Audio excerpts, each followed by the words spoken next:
Welcome to the 6th episode in our series on information warfare.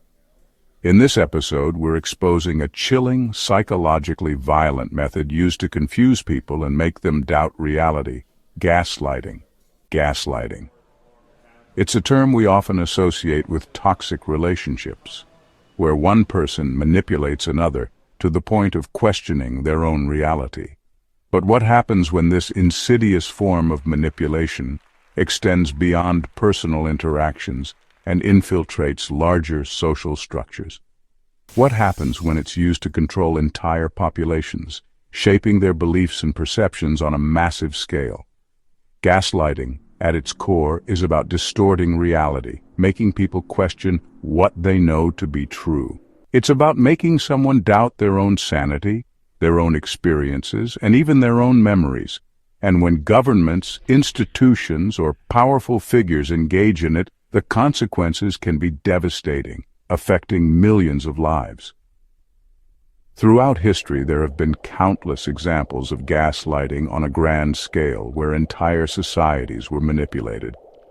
From unethical medical experiments to wartime propaganda, the tactics may vary, but the goal remains the same: to control the narrative and manipulate perception. This is a deep dive into some of the most chilling examples of institutional gaslighting and how they've shaped our world, often with long-lasting effects. We'll explore how to recognize the signs, understand the tactics used, and arm ourselves against this insidious form of manipulation, ensuring we stay informed and vigilant.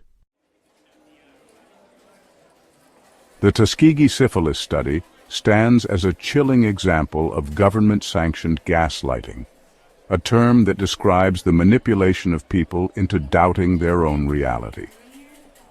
From 1932 to 1972, the U.S. Public Health Service conducted a study on black men in Macon County, Alabama, under the guise of providing free health care. These men, many of whom were poor sharecroppers, were told they were receiving free health care for what was termed bad blood, a colloquialism for various ailments. The truth was far more sinister, hidden behind a facade of medical care and concern. The study aimed to observe the natural progression of untreated syphilis without the patient's informed consent. Even when penicillin became the standard treatment for syphilis in the 1940s, the men were deliberately denied access to it, prolonging their suffering. They were lied to, deceived, and used as human guinea pigs in a cruel and unethical experiment. For 40 years, the study continued unabated, with the men and their families suffering the consequences. Generations of families were affected, with the trauma and mistrust in the medical system being passed down. The Tuskegee syphilis study remains a dark stain on American history, a symbol of the abuse of power and trust.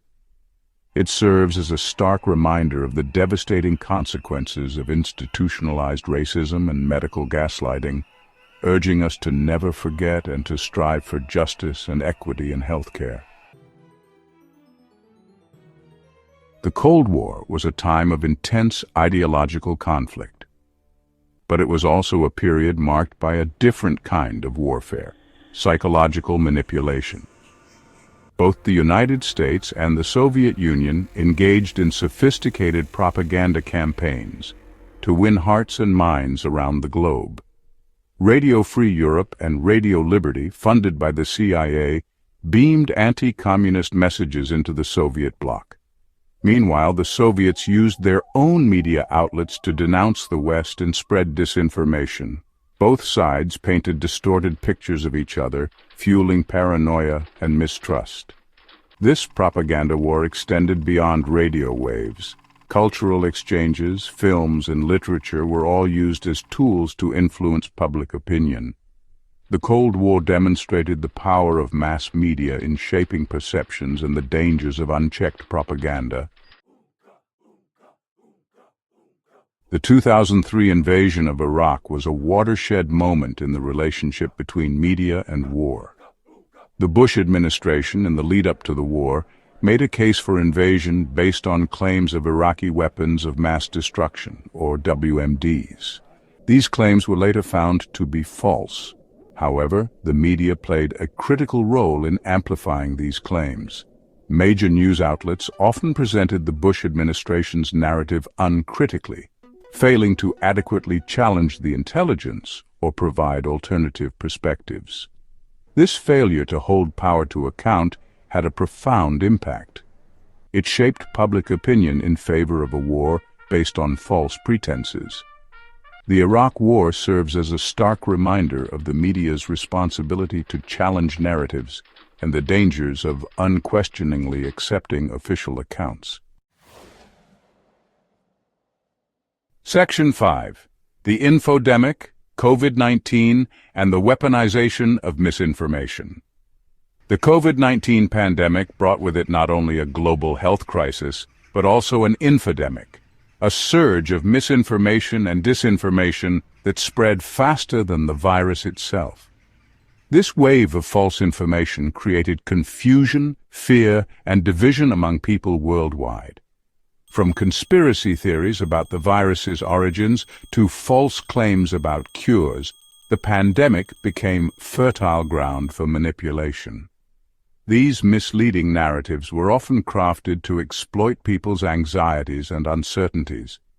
Social media platforms, while initially hailed as tools for information sharing, became breeding grounds for misinformation.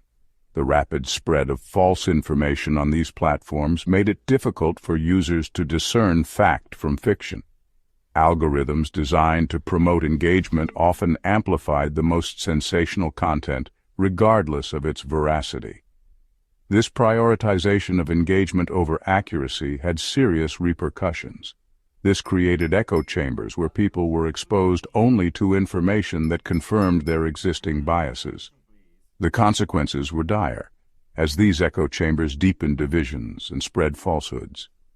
Misinformation led to vaccine hesitancy, distrust in public health authorities, and ultimately, preventable deaths. The impact on public health was profound and tragic. The COVID-19 infodemic demonstrated the real-world harm of online misinformation and the urgent need for media literacy and critical thinking skills. Educating the public on how to identify and combat misinformation is crucial for future crises. Section 6. Digital battlefields, social media, and the Russo-Ukrainian conflict. The 2022 Russian invasion of Ukraine marked a new chapter in warfare. The use of social media as a battleground for hearts and minds. Both sides have leveraged social media to control the narrative, spread propaganda, and demonize the enemy. Russia, through state-controlled media outlets and networks of bots and trolls, has waged a relentless disinformation campaign. They've spread false narratives about the war, claiming it to be a special military operation to denazify Ukraine. Ukraine, meanwhile, has effectively used social media to garner international support, share real-time updates on the conflict, and expose Russian atrocities. The conflict in Ukraine highlights the evolving nature of modern warfare, where information itself has become a weapon. Section 7. Erasing history, denying reality, racial gaslighting. Racial gaslighting involves denying or minimizing the experiences of marginalized groups. It's about invalidating their realities and upholding systems of oppression. The internment of Japanese Americans during World War II is a chilling example. Despite posing no threat, over 120,000 Japanese Americans were forcibly relocated to internment camps based solely on their ancestry. This act of racial profiling was justified by the government and media as a necessary security measure. The trauma inflicted on this community continues to resonate today. Racial gaslighting takes many forms, from denying the existence of systemic racism to using coded language to perpetuate prejudice. It's essential to recognize these tactics and actively challenge narratives that seek to diminish or erase the experiences of marginalized communities. Section 8. Reclaiming Reality. Recognizing and resisting gaslighting. Gaslighting can be subtle and insidious, making it difficult to recognize. However, there are red flags to watch out for. If someone consistently denies your reality, makes you question your memory, or trivializes your feelings, it could be gaslighting. Here are some techniques to resist gaslighting. Trust your gut. If something feels off, it probably is. Document everything. Keep a record of conversations, emails, or incidents. Seek external validation. Talk to trusted friends, family, or therapists. Set boundaries. Don't engage in arguments that are based on false premises. Prioritize your well-being. Remove yourself from situations or relationships where you feel unsafe. Section 9. Safeguarding Truth, a Call for Vigilance. We live in an era of information overload, where truth is often elusive. It's more important than ever to be vigilant against gaslighting and manipulation. We must cultivate critical thinking skills, question narratives, and seek out diverse perspectives. Media literacy is crucial. We must teach ourselves and future generations how to evaluate sources, identify bias, and recognize misinformation. We must also hold those in power accountable for their words and actions. Silence is complicity.